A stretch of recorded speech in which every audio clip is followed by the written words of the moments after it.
Hi friends, welcome back to my channel. Last వీడియోలో మనం 1857 యొక్క తిరుగుబాటు గురించి తెలుసుకుంటున్నాం కదండి. సో లాస్ట్ వీడియోలో పార్ట్ 1లో మనం బేసిక్ ఇన్ఫర్మేషన్ అంతా తెలుసుకున్నాం.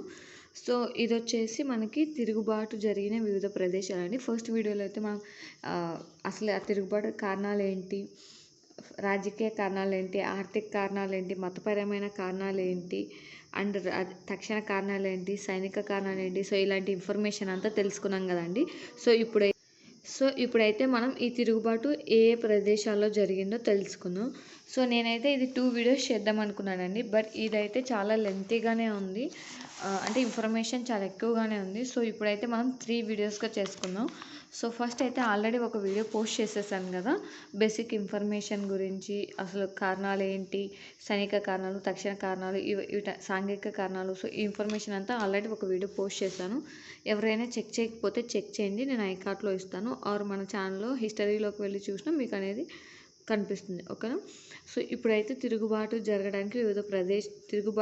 వివిధ ప్రదేశాలు ఏంటో చూద్దాం. ఫస్ట్ వచ్చేసి ఢిల్లీ అండి. ఢిల్లీలో ఈ తిరుగుబాటు అనేది జరిగింది. సో అక్కడ ఎవరు దీన్ని నడిపించారో చూద్దాం. అంటే ఈ తిరుగుబాటు ఎవరు నాయకత్వంలో జరిగిందో చూద్దాం. తిరుగుబాటుకు బహదూర్ షా II నామమాత్రపు నాయకత్వం. అసలు ఈ బహదూర్ షా II ఎవరండి?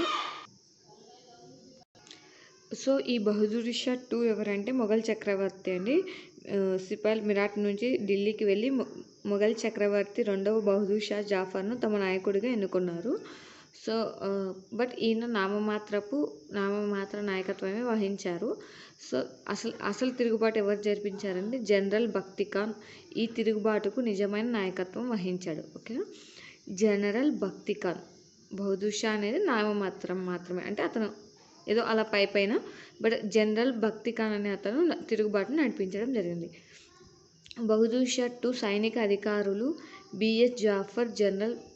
అసలు ఈ బక్తీ ఖాన్ దాస్ ఎవరంటే బహదూర్ షా సైనిక అధికారులు. ఓకే, సైనిక అధికారులు ఎవరంటే general Bakht Khan and BS Jafar.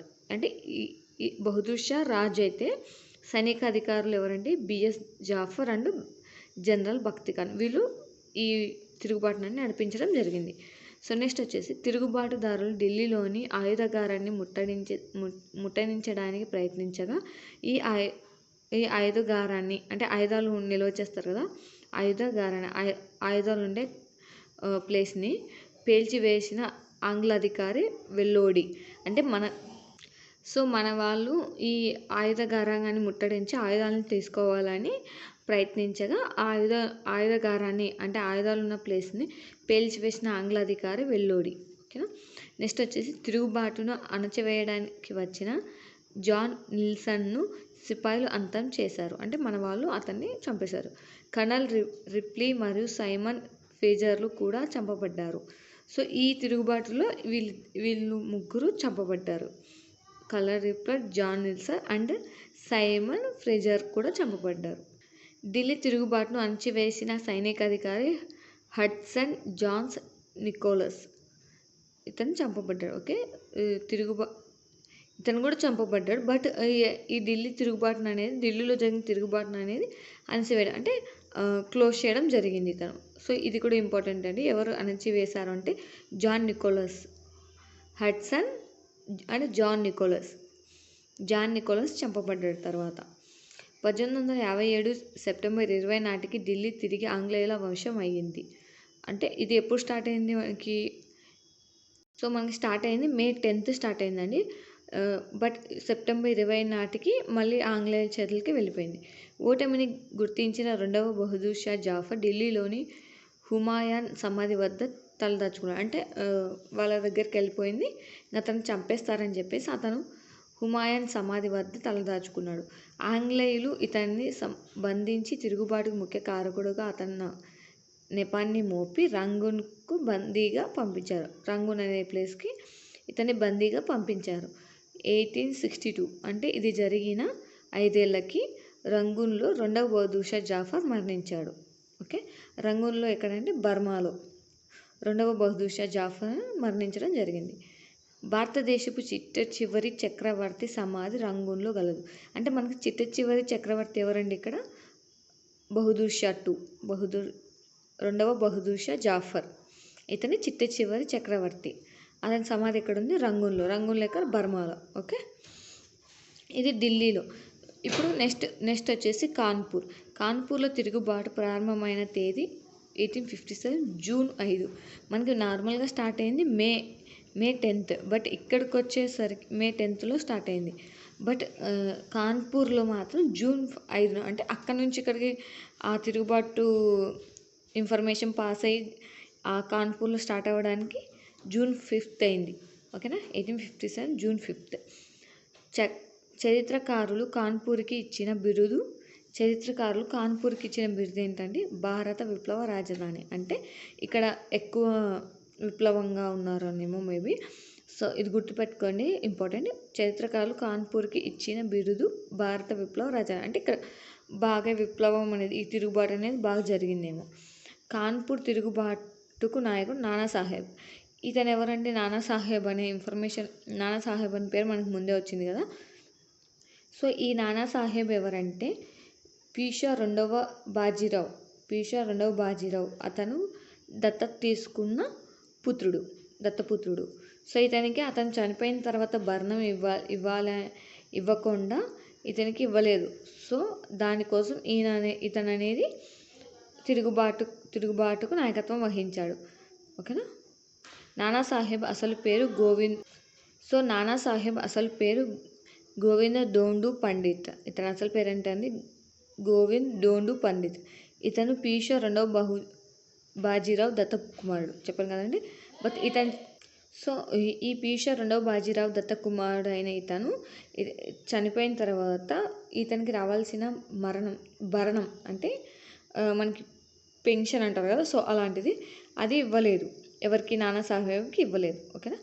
Kashmir పరిపాలకుడైన gulab Singh ద్వారా రష్యా సహాయాన్ని అభ్యర్థించిన వ్యక్తి నానాసాహెబ్. నానాసాహెబ్ ఎవరి సహాయం అభ్యర్థించారండి? గులాబ్ సింగ్ ద్వారా రష్యా సహకారాన్ని, అంటే అప్పటికే రష్యా యొక్క సహాయాన్ని అభ్యర్థించిన వ్యక్తి నానాసాహెబ్. ఎవరి ద్వారా? గులాబ్ సింగ్ ఎవరు? కాశ్మీర్ పరిపాలకుడైన గులాబ్ సింగ్ ఎవరండి? కాశ్మీర్ పరిపాలకుడు. ఎవరు సహాయం అర్థించారు? రష్యా యొక్క సహాయాన్ని. ఎవరు అభ్యర్థించారంటే నానాసాహెబ్. ఓకే.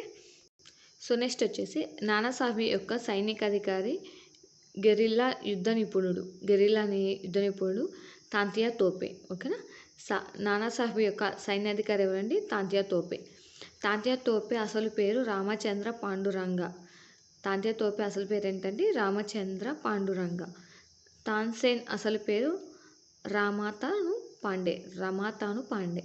ఓకే, ఈ పేర్లు గుర్తుపెట్టుకోండి. అసలు పేర్లు ఏంటి అనేది అడగడానికి ఛాన్స్ ఉంది, సో ఇంపార్టెంట్. 1857 సిపాయిల తిరుగుబాటులో గెరిల్లా యుద్ధ పద్ధతి ద్వారా యుద్ధాన్ని కొనసాగించిన వాడు తాంతియా తోపే.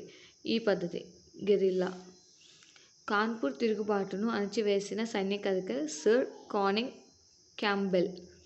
కాన్పూర్లో యుద్ధాన్ని అణచివేసిన వ్యక్తి ఎవరండి? Canning Campbell. సహకరించిన సైనిక ఎసిడెంట్ గోర్జా సైనికుడు.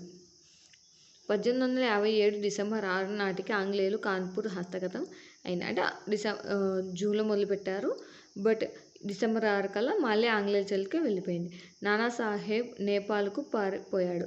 నానాసాహెబ్ అక్కడ ఉంటే ప్రాబ్లం అని చెప్పేసి నేపాల్కు పారిపోయాడు.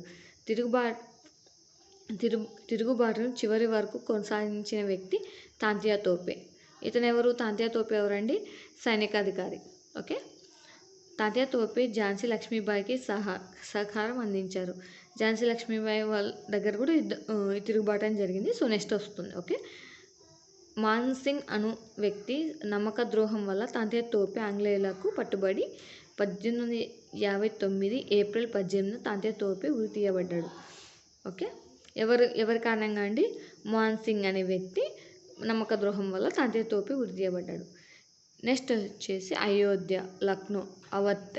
అప్పుడు అవధ్ అనేవాళ్ళు, లేదంటే అయోధ్య తిరుగుబాటు ప్రారంభమైన తేదీ 1857 జూన్ 4న. తిరుగుబాటుకు నాయకురాలు బేగం హజాత్ మహల్. ఈమె అయోధ్య పరిపాలకుడైన వాజిద్ అలీషా భార్య.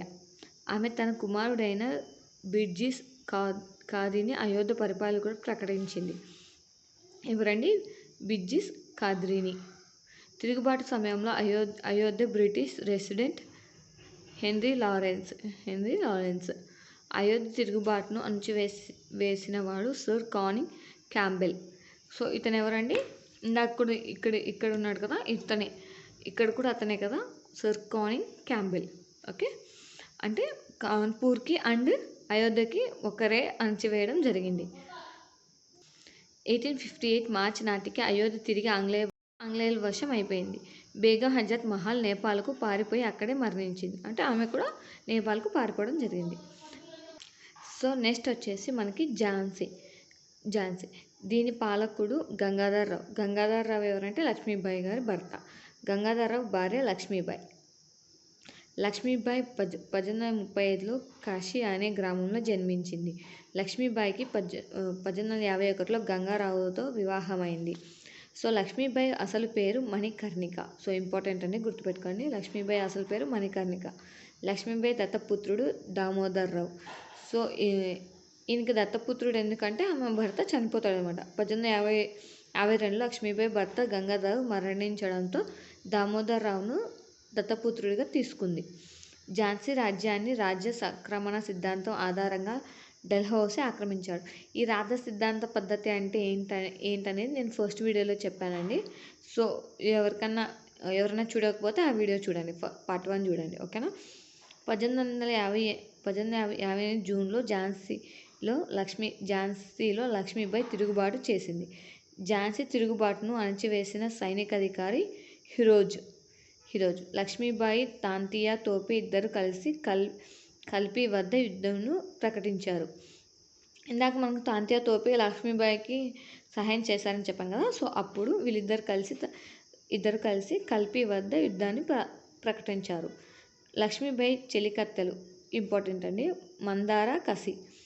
సార్ హీరోజ్ అయితే ఇంతేనండి. నెక్స్ట్ తిరుగుబాటు ఎక్కడెక్కడ జరిగాయని నెక్స్ట్ మీకు నచ్చినట్లయితే లైక్ చేయండి, షేర్ చేయండి.